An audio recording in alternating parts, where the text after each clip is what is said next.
آقا کریم صلی اللہ علیہ وآلہ وسلم مسجد نبوی میں تشریف فرما ہوئے تو ایک سائل گزر رہا تھا، تو آقا کریم فرمایا کہ تجھے کسی نے کچھ دیا ہے، تو جو مسجد سے آ رہا ہے؟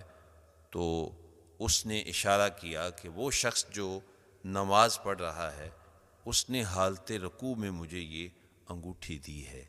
آقا کریم صلی اللہ علیہ وآلہ وسلم نے جب توجہ کے ساتھ انہیں دیکھا تو وہ حضرت مولا علی رضی اللہ تعالی عنہ تھے۔ تو آقا کریم اسلام نے اس موقع پہ یہ آیہ کریمہ پڑھی، انما ولیکم اللہ ورسولہ والذین آمنوا الذین یقیمون الصلاۃ ویؤتون الزکاۃ وہم راکعون، کہ اہل ایمان میں سے کچھ لوگ ایسے بھی ہیں کہ حالت رکوع میں بھی اللہ کے راستے میں خرچ کرتے ہیں۔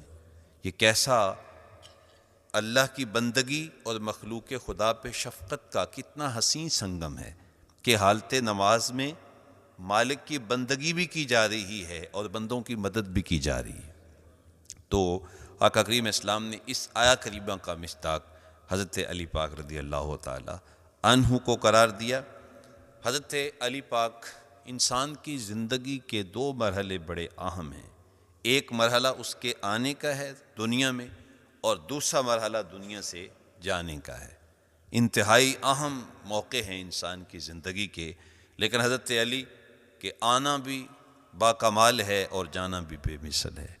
وہ پیدا ہوئے تو اس انداز کے ساتھ کہ خانہ کعبہ میں ان کی ولادت ہے اور جامع مسجد کوفہ میں ان کی شہادت ہے، یعنی آئے بھی اللہ کے گھر میں اور گئے بھی اللہ کے گھر سے۔ کتنا پیار تھا ان کو مسجد سے، کتنی محبت تھی ان کے وجود کو مسجد سے، کہ آنا بھی مسجد میں اور جانا بھی مسجد میں۔ مسجد حرام سے لے کر جامع مسجد کوفہ تک حضرت علی رضی اللہ تعالی عنہ کے فیضان کی خوشبو بکھری ہوئی ہے۔ وہ اس دنیا سے تشریف لے گئے، لیکن کوئی سینہ اہل ایمان کا ان کی محبت سے خالی نہیں ہے۔ آقا کریم صلی اللہ علیہ وآلہ وسلم نے ان کو مختلف اعزازات سے نوازا۔ جب وہ پیدا ہوئے تو آقا کریم علیہ السلام تشریف لائے تو اپنی چچی حضرت فاطمہ بنت اسد کو مبارکباد پیش کی، کہا مبارک ہو اللہ نے آپ کو بیٹا دیا ہے۔ تو وہ تھوڑی پریشان تھیں کہ اللہ نے بیٹا دیا ہے لیکن ابھی بیٹے نے آنکھ نہیں کھولی، تو کہا بیٹے کو لایا جائے۔